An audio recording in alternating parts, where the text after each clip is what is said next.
পাঠ করে শোনাবা। সব বিধানগুলো জিবরাইলের মাধ্যমে দুনিয়াতে পাঠিয়েছেন। আর যত আমল আছে সবগুলো আমলের মধ্যে শুধু একটাই ব্যতিক্রম ঘটিয়েছেন, নামাজের বিধানটা আল্লাহ তাআলা জিবরাইলের মাধ্যমে দুনিয়াতে নবীর কাছে না পাঠাইয়া স্বয়ং নবীকে আল্লাহর কাছে নিয়া আল্লাহ নিজে দিয়েছেন। সুবহানাল্লাহ। তাহলে আমরা এই ঘটনার এই অংশ থেকে এই কথাটা বলতে পারি যে হজ, যাকাত, রোজা, দান, জিহাদ এগুলো ইসলামের গুরুত্বপূর্ণ ইবাদত হওয়া সত্ত্বেও এগুলো আল্লাহ আমাদের নবীকে আসমানে নিয়ে দেন নাই। নামাজ যেহেতু নিয়ে দিয়েছেন, তাহলে বোঝা যায় ইসলামের দৃষ্টিতে নামাজের চাইতে শ্রেষ্ঠ কোনো ইবাদত হতেই পারে না। যাকাত ফরজ, নামাজও ফরজ, কিন্তু যাকাতের চাইতে নামাজের গুণ হাজারো লক্ষ গুণ বেশি। রোজা ফরজ, নামাজও ফরজ, রোজার চাইতে নামাজের গুরুত্ব হাজারো লক্ষ গুণ বেশি। হজ করা ফরজ, হজের চাইতে নামাজের গুরুত্ব হাজারো লক্ষ গুণ বেশি। এজন্য মুহাম্মদ সাল্লাল্লাহু আলাইহি সাল্লামকে আল্লাহ তাআলা নিজে নিজের কাছে নিয়ে তারপরে নামাজটাকে ফরজ করেছেন। অথচ আমাদের সমাজে অনেক মুসলমান আছে, বংশগত মুসলমান, বাপদাদা মুসলমান, নিজের নামটাও কত সুন্দর ইসলামী নাম, 5 ওয়াক্ত নামাজ ঠিক মতো আদায় করে না। প্রিয় ভাই, এবার আমরা আরেকটি শিক্ষা নেব। আল্লাহ রাব্বুল আলামিন আমাদের নবীকে 7 আসমান ভেদ করে তার নিজের কাছে নিছেন। নেওয়ার পরে যখন তিনি আসবেন তখন 50 ওয়াক্ত নামাজ দিয়েছিলেন, কমতে কমতে রয়েছে কয়েকত? 5 ওয়াক্ত। আচ্ছা, এই 5 ওয়াক্ত নামাজ ফরজ, ওয়াজিব, সুন্নাত, মুস্তাহাব, নফল কোনটা? ফরজ না? এই 5 ওয়াক্ত নামাজ হলো ফরজ। তার মানে মেরাজের মূল শিক্ষা, মূল আমল, মূল গ্রহণযোগ্য, মূল হাদিয়া হলো 5 ওয়াক্ত ফরজ নামাজ। কিন্তু আমাদের সমাজের অনেক মুসলিমদেরকে দেখা যায় 5 ওয়াক্ত ফরজ নামাজের তোয়াক্কা করে না, জুমার নামাজের কোনো মূল্যায়ন করে না, ফরজ ইবাদতের কোনো মূল্যায়ন করে না। অথচ সবে মেরাজ উপলক্ষে তারা মসজিদে একেবারে সন্ধ্যা থেকে, এশার পর থেকে ফজর পর্যন্ত বিভিন্ন জিকির, আজকার, দোয়া, দরুদ, দোয়া কালাম, বিভিন্ন নফল ইবাদতে লিপ্ত হয়। এটা হলো কেমন জানেন? একটু আমার দিকে খেয়াল করেন। একজন ব্যক্তি বিদেশ থাকে, তার একটা ছেলে আছে, বাড়িতে মার কাছে থাকে। ছেলেটা পড়াশোনার উপযুক্ত হয়েছে কিন্তু পড়াশোনা করে না, বাবা নাই। তাই বাবা দূর থেকে ফোনে ছেলেকে বলছে, বাবা তোমার আমি একটা কথা বলি, সামনে তোমার এসএসসি পরীক্ষা, 6 মাস সময় আছে। তুমি যদি পড়াশোনা করে এসএসসি পরীক্ষায় তুমি এ প্লাস পাও, এ গ্রেড পাও, ভালো মানের ফলাফল করতে পারো, তাহলে আমার পক্ষ থেকে তোমাকে একটা হাদিয়া, সেটা হলো আমি তোমাকে একটা দামি মোটরসাইকেল কিনে দেব। আমার চাচারা কথাটা একটু শোনেন, দামি একটা মোটরসাইকেল কিনে দেব। তো ছেলে খুব খুশি। এবার ছেলেটা খুশিতে এই 6 মাস সময়ের মধ্যে ঢাকার শোরুম, বরিশালের শোরুম, মাদারীপুরের শোরুম, তারপর আবার আপনার শরীয়তপুরের শোরুম, পালসারের শোরুম, অন্যান্য যত ভালো ভালো গাড়ির শোরুমে সে মডেল চয়েস করতেছে, আমি কোন মডেলটা কিনবো আর কোন মডেলটা আমার পছন্দ, কোনটা চালাইলে আমি আরাম পাবো। এই ছেলেটা সারা দিন রাত খালি শোরুমে ঘোরে, লেখাপড়ার ধারে কাছেও যায় না। পরীক্ষা আসছে, ছেলেটা ফেল করছে। এখন কি বাবা ছেলেটাকে মোটরসাইকেল কিনে দিবে? কথা বলেন তো আপনারা, দিবে? আচ্ছা, বাবা যে মোটরসাইকেল কিনতে দিয়েছিল এটা শর্ত দিছে না? শর্তটা কি ছিল? তুমি যে ঠিক মতো পড়াশোনা করো, ভালো ফলাফল করো, তাহলে কিনে দিব। আর যদি পড়াশোনা না করো, ভালো ফলাফল না করো, তাহলে কিনে দিব না। তা এখন বাবা বলল কি আর ছেলে করলো কি, যার ফলে ছেলের প্রত্যাশা কখনো পূরণ হবে না। আমরা এই উদাহরণটাকে ঠিক এই জায়গায় লাগাই। আল্লাহ রাব্বুল আলামিন রজবে আমাদের নবী মুহাম্মদ সাল্লাল্লাহু আলাইহি ওয়াসাল্লামকে নিয়েছেন না অন্য কোনো মাসে নিয়েছেন সে বিতর্ক আলাদা, কিন্তু আল্লাহর কাছে নিয়েছেন এটা সত্য। এখন নেওয়ার পরে আল্লাহ তাআলা কোনো 2 রাকাত নফল নামাজ পড়তে বলেন নাই, কিছু জিকির আজকার করতে বলেন নাই, দোয়া দুরূদ পড়তে বলেন নাই, মোনাজাত করতে বলেন নাই, মিলাদ দোয়া অন্য কিছু করতে বলেন নাই, অথবা একটা রোজা রাখতে হবে তাতে বলেন নাই, 5টা রোজা রাখতে হবে তাতে বলেন নাই। শুধু বলেছেন আজকে তুমি আসছো না, তোমাকে দিয়ে দিলাম 5 ওয়াক্ত ফরজ নামাজ। এখন বান্দা যদি 5 ওয়াক্ত ফরজ নামাজই আদায় না করে, মিরাজ পালন করা হবে?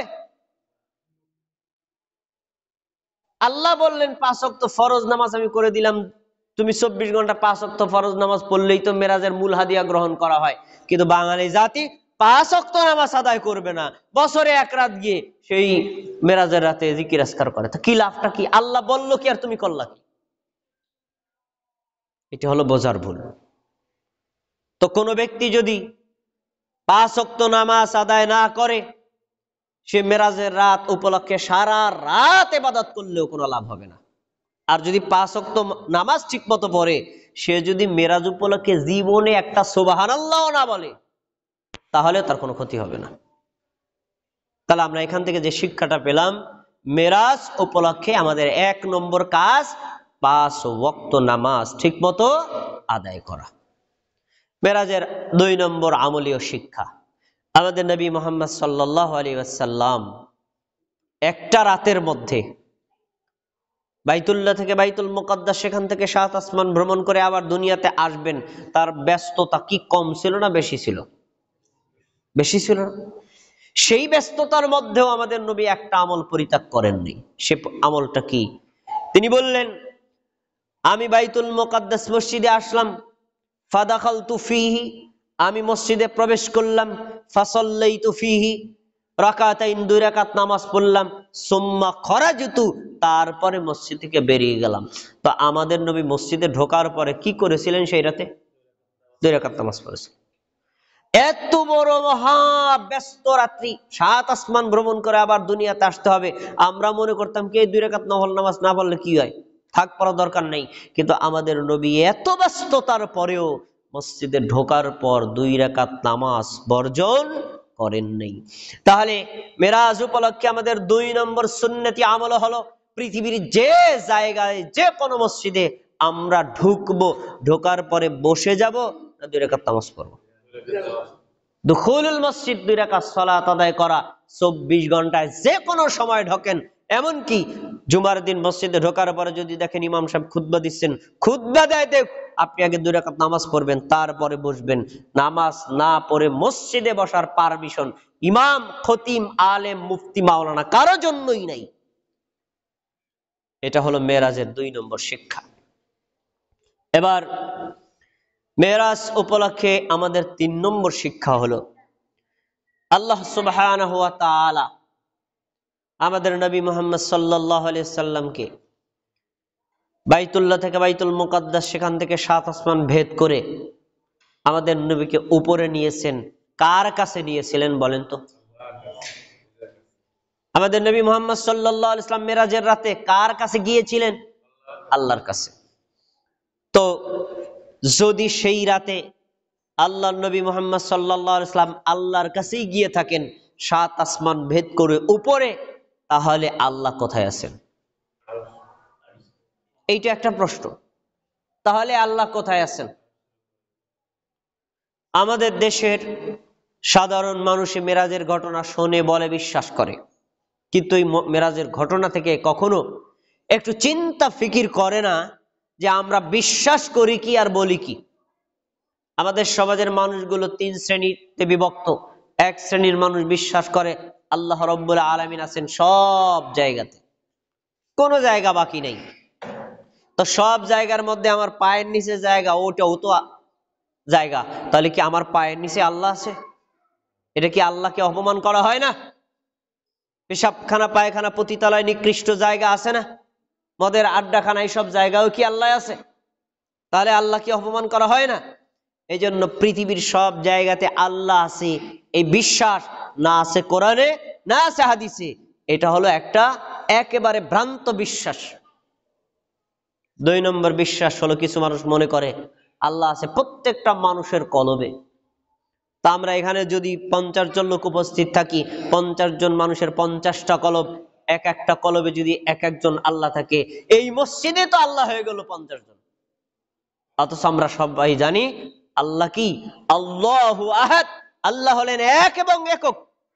তো কেউ যদি বলে আল্লাহ আছে প্রতিটি মানুষের কলবে, এই পৃথিবীতে মানুষের সংখ্যা 200 কোটি 250 কোটি, তাহলে কি আল্লাহ কি 250 কোটি? এই বিশ্বাস কোরআন হাদিসে কোথাও নাই। এবার আসেন 3 নম্বর বিশ্বাস, আল্লাহ রাব্বুল আলামিন আছেন 7 আসমানের উপরে, আরশের উপরে। এই বিশ্বাসের কথা আছে কোরআনে, এই বিশ্বাসের কথা আছে হাদিসে। আর তার জ্বলন্ত প্রমাণ মেরাজের ঘটনা। নবী মুহাম্মদ সাল্লাল্লাহু আলাইহি ওয়াসাল্লাম 7 আসমান ভেদ করে আল্লাহর সাথে সাক্ষাৎ করতে গিয়েছিলেন। আরে আল্লাহ যদি সব জায়গায় থাকে, নবী যেখানে শোয়া ছিলেন ওখানেও তো আল্লাহ আছে। আল্লাহ যদি সব জায়গায় থাকে, নবী তো বাইতুল মুকাদ্দাসে গেলেন, সেখানেও তো আল্লাহ আছে। তাহলে 7 আসমান ভেদ করে উপরে গেলেন কারো? তাহলে প্রমাণিত হয় আল্লাহ আছেন 7 আসমানের উপরে, আরশের উপর। সূরা তাহার 5 নম্বর আয়াতে আল্লাহ বলেছেন, আর রহমানু আলাল আরশি ইস্তাওয়া, দয়াময় আল্লাহ আছেন আরশের উপরে। আরশের উপরে আছেন, এটাই সঠিক বিশ্বাস। এই মেরাজের ঘটনা তার জ্বলন্ত প্রমাণ। তাহলে আমরা এখান থেকে একটা আকীদা শুদ্ধ করে নেব, আল্লাহ আছেন আরশের উপরে, আল্লাহ আছেন 7 আসমানের উপরে। নুরুল আমিন ভাই ওগো মাঝখানে বসেন, আপনি বসে একটু শান্তভাবে থামাই দেন। আচ্ছা, এবার আমরা এখান থেকে আর একটা শিক্ষা বের করব।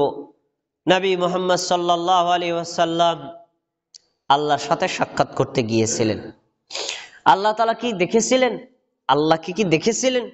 এটা একটা প্রশ্ন। সাহাবীদের মধ্যে এই বিষয়ে বিভক্ত হয়েছে।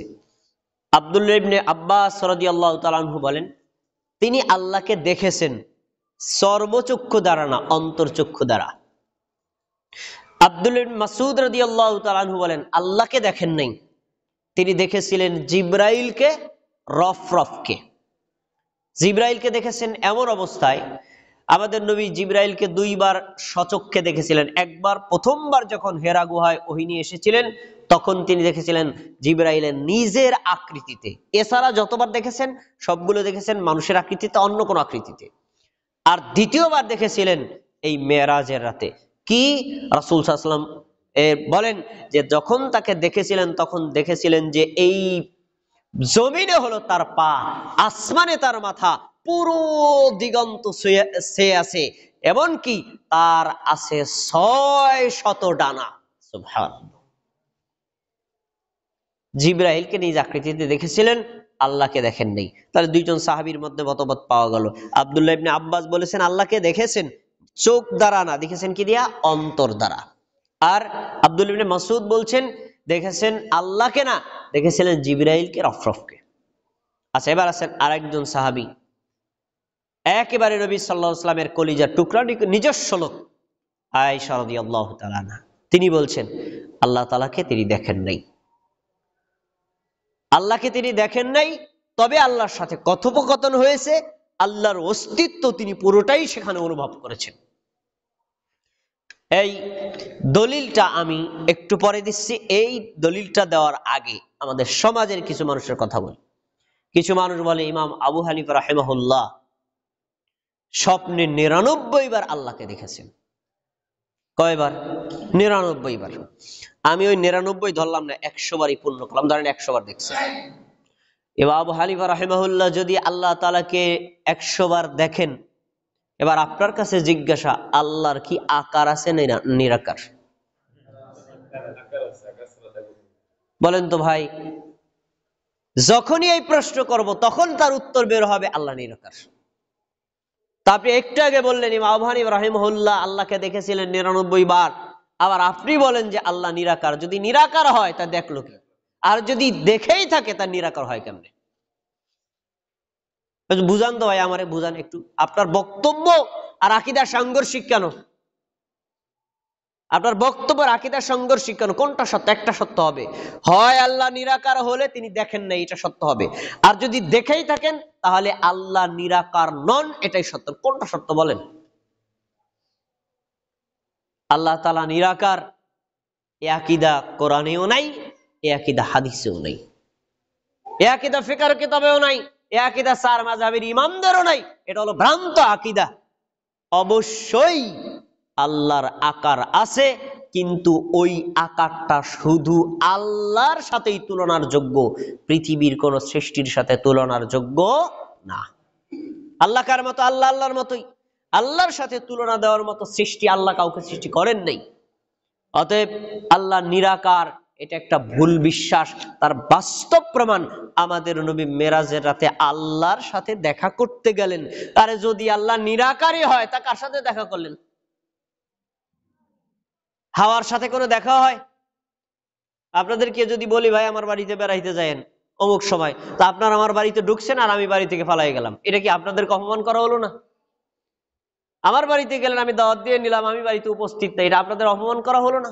তা আল্লাহর নবীকে আল্লাহ তার নিজের কাছে নিলেন, আল্লাহ নিরাকার দেখাই দিলেন না, বা আল্লাহ নিরাকার, তিনি তার কোনো আকৃতিই নাই, তাহলে এত কষ্ট করে নিলেন কি জন্য? এজন্য আমাদের এই বিশ্বাসটাকে ঠিক করতে হবে, আল্লাহ তাআলা নিরাকার নন, অবশ্যই আল্লাহর আকার আছে, আল্লাহর আকার কারোর সাথে তুলনা করা যাবে না। একটু সূত্র কথা জেনে নিন। পৃথিবীতে চর্মচক্ষু দ্বারা কোন মানুষের পক্ষে আল্লাহকে দেখা সম্ভব নয়। মুসা আলাইহিস সালাম আল্লাহর কাছে বলেছিলেন, আল্লাহ আরিনি আনজুর ইলাইক, আল্লাহ আমাকে একটু সুযোগ না, আমরা দেখব।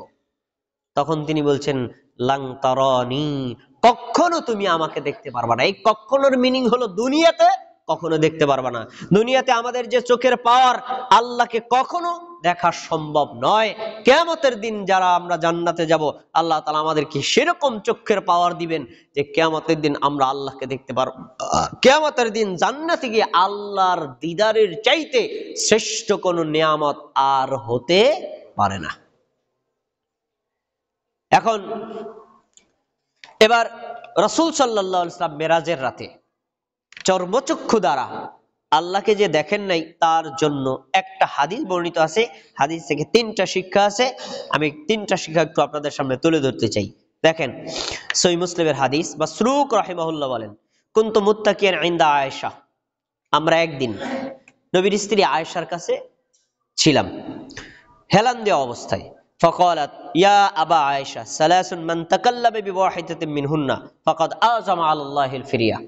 মাসরুক, তুমি শোনো, পৃথিবীর মধ্যে কোন মানুষ যদি তিনটা কথা বলে, তাহলে জেনে রাখবা সেই তিনটা কথা বলা লোকটা হলো আল্লাহর উপর চরম মিথ্যা অপবাদ দানকারী। তিনটা কথা কেউ যদি বলে, তাহলে সে আল্লাহর উপর চরম মিথ্যা অপবাদ দিল, মানে তিনটা মিথ্যা কথা আল্লাহর নামে বললো, নবীর নামে বললো। মাসরুক বলেন, এ কথা শোনার পর আমি নবীর স্ত্রী আয়েশাকে বললাম, ওমা হুন্না, সেই তিনটা কথা কি আমারে বলেন তো। আচ্ছা, এবার তিনি বলছেন তিনটা কথা কি। এক নম্বর, মান জামান্না মুহাম্মাদান রাআ রাব্বাহু ফাকাদ আযমা আলাল্লাহিল ফিরিয়া। কোন মানুষ যদি বলে মুহাম্মদ সাল্লাল্লাহু আলাইহি ওয়াসাল্লাম চর্মচক্ষু দ্বারা আল্লাহকে দেখেছেন, এই কথা বললে বুঝতে হবে সে আল্লাহর উপর চরম মিথ্যা অপবাদ দিয়েছে। একথা যখন নবীর স্ত্রী আয়েশা বললেন, এই বাক্য দ্বারা প্রমাণিত হয় আমাদের নবী চর্মচক্ষু দ্বারা আল্লাহকে দেখেন নাই। তখনই মাসরুক বলেন, আমি তখন হেলান দেওয়া থেকে সোজা হয়ে বসলাম। কি বললেন? গুরুত্বপূর্ণ কথা আমার তো বুঝতে হবে। তখন আমি বললাম, আপনি একটু অপেক্ষা করেন। আল্লাহ তাআলা কি কোরআন মাজিদে বলেন নাই, ওয়ালাকাদ রাআহু বিল উফুকিল মুবিন, তিনি তাকে সুস্পষ্ট দিগন্তে দেখেছিলেন। ওয়ালাকাদ রাআহু নাজরাতাল উখরা, তিনি তাকে দ্বিতীয়বার দেখেছিলেন। এই যে তিনি তাকে, তিনি মানে আমাদের নবী, তাকে মানে আল্লাহকে। তাহলে কোরআনেই তো বলে যে আমাদের নবী আল্লাহকে দেখছেন, আপনি বলেন দেখেন নাই, এটা আবার কেমন কথা? এ কথা বলছে মাসরুক নবীর স্ত্রী আয়েশাকে। এবার দেখেন কোরআনের আয়াতের ব্যাখ্যা কিভাবে হাদিস থেকে আসে।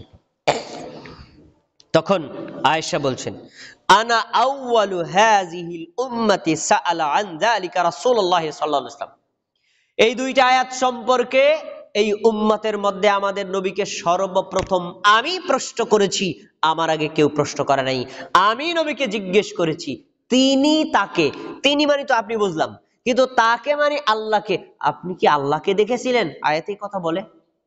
তখন আমাদের নবী মুহাম্মদ সাল্লাল্লাহু আলাইহি সাল্লাম বলেছেন, শোনো না, ইন্নামা হুয়া জিবরিলু লাম আরাহু আলা সূরাতিহি। এই আয়াতের তাকে দ্বারা উদ্দেশ্য আল্লাহকে না, তাকে দ্বারা উদ্দেশ্য জিবরাইলকে।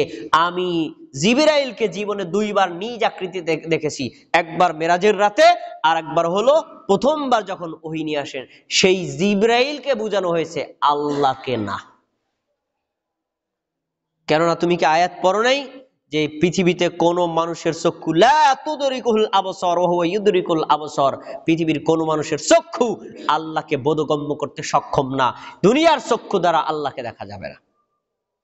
তাহলে এই আয়াত, এই হাদিসের এবং এই অংশ থেকে প্রমাণিত হলো আমাদের নবী সর্বচক্ষু দ্বারা আল্লাহকে দেখেন নাই, তবে স্বপ্নে দেখেছিলেন। এটা সুনানে তিরমিজিতে আছে। নবী সাল্লাল্লাহু আলাইহি ওয়াসাল্লাম বলেন,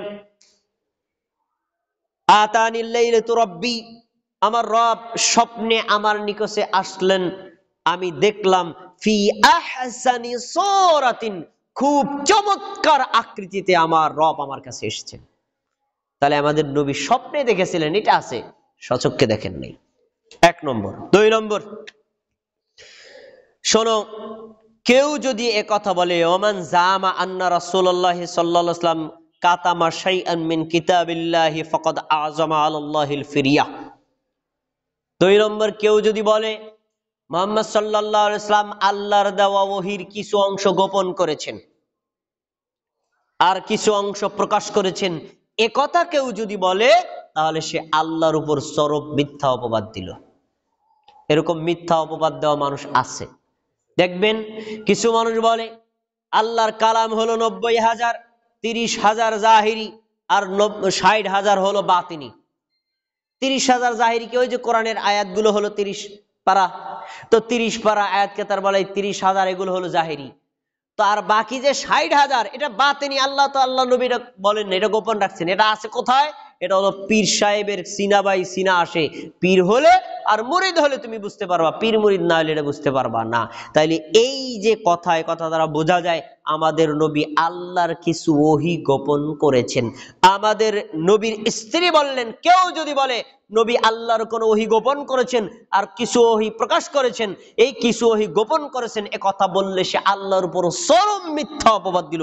কারণ আল্লাহ আমাদের নবীকে বলেছেন, ইয়া আইয়ুহার রাসূল বাল্লিগ মা উনজিলা ইলাইকা মির রাব্বিক, রাসূল শোনেন, আল্লাহর পক্ষ থেকে আপনার কাছে যা নাজিল করা হয়েছে আপনি সব পৌঁছে দেন। কিছু গোপন রাখবেন, কিছু বলে দিবেন না, এমন হবে না, সবই পৌঁছাই দিতে হবে। তাহলে আল্লাহ যে নবীকে বলেছিলেন সব পৌঁছাই দিতে, নবী কি কিছু গোপন রেখেছেন? তাহলে এই যে মারেফাত আর হাকিকতের নামে যত ভণ্ডামি শয়তানি, এগুলো কোরআন হাদিসে নাই। ইসলামী সবই প্রকাশ্য, কোনো কিছু বাতিনি বলতে কিছুই নেই। এজন্য যারা এই কথা বলে 60,000 বাতিনি, ওটা চরম মিথ্যা কথা, আল্লাহর উপর মিথ্যা কথা, নবীর উপর মিথ্যা কথা, এগুলো কোরআন হাদিসে কোথাও বর্ণিত হয়নি। এবার 3 নম্বর, ওমান জামা আন্নাহু ইউখবিরু বিমা ইয়াকুনু ফি গাদিন ফাকাদ আযমা আলাল্লাহিল ফিরিয়া। কোন মানুষ যদি বলে নবী মুহাম্মদ সাল্লাল্লাহু আলাইহি ওয়াসাল্লাম গায়েবের সংবাদ জানতেন, আগামীকাল কি হবে সেটাও জানতেন, পিছনে কি হয়েছে ওটাও জানতেন, চলমান কি হচ্ছে এটাও জানতেন, নবী গায়েব জানে, এই কথা যদি কেউ বিশ্বাস করে, তাহলে সে লোকটা আল্লাহর উপর চরম মিথ্যা অপবাদ দিল। আচ্ছা বলেন তো, বাংলাদেশে কি এমন কোনো মানুষ নাই যারা এই কথা বিশ্বাস করে নবী গায়েব জানে? আরে ভাই, নবী গায়েব জানে এটা তো বিশ্বাস করার লোকের অভাবই নাই। এমন কি অনেক মানুষ বিশ্বাস করে ল্যাংটা পিসাবো বলে গায়েব জানে। কত বড় কুফরি কথা! অথচ গায়েব জানা এটা আল্লাহর গুণ। আল্লাহ ছাড়া পৃথিবীর কোন মানুষের পক্ষে, এমনকি ফেরেশতার পক্ষে, জিনের পক্ষেও গায়েব জানা সম্ভব না। গায়েব জানা এটা আল্লাহর একটা গুণ, এই গুণ আল্লাহ কাউকে প্রদান করেননি। এজন্য তিনি একটা দলিল দিচ্ছেন, আমাদের নবীর স্ত্রী আয়েশা, তিনি দলিল দিচ্ছেন কি, কুল লা ইয়ালামু মান ফিস সামাওয়াতি ওয়াল আরদিল গায়বা ইল্লাল্লাহ, সূরাতুন নামল 65 নম্বর আয়াত। তিনি বলছেন, যদি কেউ বলে আল্লাহর নবী গায়েব জানেন, তাহলে এই আয়াতটা তারে পড়ে শোনায় দেওয়া। আয়াতটা কি বলা হয়েছে? কুল, তুমি বলো, লা ইয়ালামু মান ফিস সামাওয়াতি, আসমানে যারা থাকে তারা কেউ গায়েব জানে না, ওয়াল আরদি, জমিনে যারা থাকে তারাও গায়েব জানে না, ইল্লাল্লাহ, শুধু আল্লাহই জানে। আচ্ছা বলেন তো, আমাদের নবী কোথায় বাস করতেন? আসমান জমিনের বাইরে না মধ্যে? তা আল্লাহ যে বললেন আসমান জমিনে যারা আছে, আল্লাহ ছাড়া কেউ গায়েব জানে না, তাহলে তো নবীও গায়েব জানে না। আয়াত প্রমাণ। আর কোরআনের আর একটা আয়াত আসছে, কুল, যে তুমি বলো লা আ'লামুল গায়বা, আমি নবী গায়েব জানি না। একেবারে শব্দ স্পষ্ট, আমি নবী গায়েব জানি না। তো নবী যদি গায়েব না জানে, তার পৃথিবীর গায়েব জানবে কে? এজন্য কোন মানুষ যদি বিশ্বাস করে আল্লাহ ছাড়া আলেম ওলামা পীর বুজুর্গ অথবা নবী রাসূলগণ গায়েব জানে, তাহলে সে লোকটার ঈমান ধ্বংস হয়ে যাবে। আল্লাহ ছাড়া পৃথিবীর কেউ গায়েব জানে না। প্রমাণ, রাসূলুল্লাহ সাল্লাল্লাহু আলাইহি সাল্লাম আয়েশা রাদিয়াল্লাহু তাআলা আনহাকে নিয়ে একটা সফরে গিয়েছিলেন। তার হাড়টা হারায় গেল। হাড়টা যেখানে পড়ে গিয়েছিল সেখানে একটা উট শোয়া ছিল। রাসূল সাল্লাল্লাহু আলাইহি সাল্লামের কাছে এসে বলছে, আল্লাহ রাসূল, আমার হাড় তো খুঁজে পাই না। নবী সাল্লাল্লাহু আলাইহি সাল্লাম সব জায়গায় খুঁজলেন আর পাইলেন না, সাহাবায়ে কেরাম খুঁজলেন পাইলেন না। তারপরে যখন উটটাকে উঠাইছেন তখন এই যে হাড়। এবার বলেন তো, আমাদের নবী যদি গায়েব জানতেন তো এত সাহাবীদের কি দিয়ে খাটাখাটনি করার দরকার? কে আমি তো গায়েব জানি, ওই উটটার উড়ো ওখানে আছে। নবী গায়েব জানতেন না। এজন্য আকীদা শুদ্ধ করে নিতে হবে, আল্লাহ ব্যতীত পৃথিবীর কেউ গায়েব জানে না। এ বিশ্বাস করা প্রত্যেকটা মুমিনের জন্য ফরজ। এরপরে আমি মেরাজ সংশ্লিষ্ট একটা হাদিস আপনাদেরকে শুনে বক্তব্যটা শেষ করে দেব, খুবই শিক্ষণীয়। নবী সাল্লাল্লাহু আলাইহি ওয়াসাল্লামের অভ্যাস ছিল প্রায় রাত শেষ হওয়ার পরে ফজর নামাজ পড়লে জিকির আজকার শেষে সাহাবীদের জিজ্ঞেস করতেন, সাহাবীরা আজকে রাতে তোমরা কেউ কোনো স্বপ্নে দেখছো? সাহাবীরা যদি কেউ কোনো স্বপ্নে দেখতো তো আমাদের নবীর কাছে বলতো, আমার নবী এই এই স্বপ্নে দেখছি। তা আমাদের নবী এই স্বপ্নের ব্যাখ্যা বলে দিতেন। একদিন তিনি ফজর সালাত আদায় করার পরে সবাইকে জিজ্ঞেস করছেন, এই তোমরা কি কেউ কোনো স্বপ্নে দেখছো? সাহাবীরা সবাই চুপ, কেউ কোনো কথা বলে না। এর মানে কি? কেউ কোনো স্বপ্নে দেখে নাই। তো আমাদের নবী বললেন, তোমরা স্বপ্ন দেখো না, আজকে আমি একটা স্বপ্ন দেখছি। এই স্বপ্নটা কার? নবীর স্বপ্ন, রাসূলের স্বপ্ন। আর নবী রাসূলদের স্বপ্ন মানে একেবারে বাস্তব আল্লাহর ওহী, এটা মিথ্যা কোনো কল্প কাহিনী নয়। কি স্বপ্ন দেখেছি শোনো। আমি স্বপ্নে দেখলাম আমার কাছে দুইজন লোক আসছে। দুইজন লোক এসে আমারে দুই হাত ধরছে, বলছে আমাদের সাথে চলেন। তা আমি তাদের সাথে রওনা দিলাম। দুইজন কে? একজন জিবরাইল আর একজন মিকাইল। জিবরাইল কি মানুষটা ফেরেশতা? মিকাইল কি মানুষটা ফেরেশতা? দুইজন ফেরেশতা আমারে নিয়ে গেছে। আচ্ছা, আমি তাদের সাথে গেলাম। হাত্তা আতাইনা আলা রাজুলিন মুততাজিইন। আস্তে আস্তে আস্তে আস্তে দেখলাম এমন একটা এলাকায় যেখানে একটা মানুষ চিত হয়ে শোয়া আছে। এই সবাই কথাটা শুনবেন, হাদিস শোয়া আছে। আর তার পাশে একটা লোক বিশাল বড় পাথর নিয়ে দাঁড়িয়ে আছে। দাঁড়িয়ে থাকা লোকটার ওই হাতে পাথর দিয়া শোয়া থাকা লোকটার মাথার উপর পাথরটা এত জোরে মারে, মারার সাথে সাথে শোয়া থাকা লোকটার মাথা ভেঙ্গে একেবারে চুরমার হয়ে যায়। একেবারে ব্রেন যা আছে রক্ত মাংস ছিটকায় পড়ে যায়। তো যখন পাথরটা ছিটকে দূরে চলে যায়, ওই দাঁড়িয়ে থাকা লোকটা আবার পাথর টোকাইতে যায়। পাথর টোকাইয়া মাথার কাছে এসে মাথা আবার ঠিক হয়ে গেছে। আবার বাড়ি মারে। এইভাবে অনবরত তাকে আঘাত করছে। তখন আমি দেখে অবাক হয়ে গেলাম, এ কি একটা অমানবিক শাস্তি। আমি বললাম, কুলতু মা হাজা, এই দুজনের কি হয়েছে? এরকম কেন করো? তোমাদের কি হয়েছে? তখন এই যে আমার পাশে দুজন কি আছে বলেন তো? ফেরেশতা। তারা বলছেন, এটার ব্যাখ্যা পরে বলা হবে, সামনে চলেন। আচ্ছা, সামনে রওনা দিলাম। হাত্তা আতাইনা আলা তান্নুর। আসলাম বিরাট একটা গর্ত, চুলা। এই চুলাটা এমন, উপরের মুখটা একটু সরু, ভিতরে অনেক গভীর। ওই চুলার মধ্যে ধাউ ধাউ করে আগুন জ্বলছে। যখন তীব্র আকারে আগুন জ্বলে তখন দেখি যে কিছু উলঙ্গ নারী আর পুরুষ ওই আগুনের তেজে একেবারে মনে হয় যে মুখ থেকে পড়ে যাবে, এমন অবস্থা। আবার তেজ কমে গেলে মানুষগুলো পুড়তে পুড়তে আবার নিচে চলে যায়।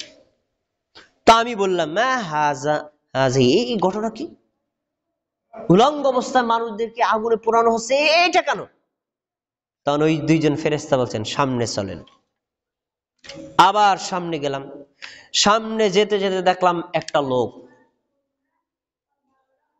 তার হাতে লোহার আশ্রা, আর একটা লোক এই লোহার আশ্রা দিয়ে মানুষটার চেহারার রক্ত মাংস টাইনা সিরিয়া একেবারে পিটিখিস্তি করে ফেলছে, চেহারার সবকিছু এবারে আসর দিয়ে নষ্ট করে ফেলছে, রক্ত মাংস সব ছিঁড়ে ফেলছে। ঘটনা কি? আমি বললাম এরকম হচ্ছে কারণ? তখন তারা বলছেন সামনে চলেন।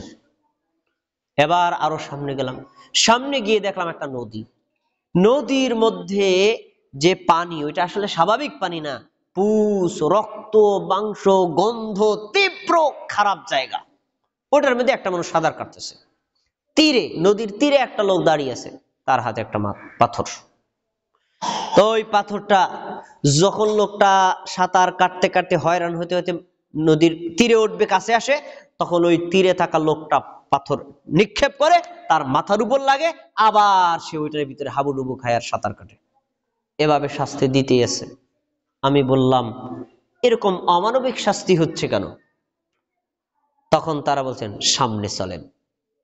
সামনে নিয়ে গেলেন, এরকম তাকে জাহান্নাম পরিদর্শন, জান্নাত পরিদর্শন, জান্নাতের বিভিন্ন নিয়ামত পরিদর্শন করাইয়া তারপর আবার আমাকে ফেরত দিয়ে দিল। এখন এই যে ঘটনাগুলো আপনাদেরকে শোনাইলাম, ঘটনার বিশ্লেষণ আছে না?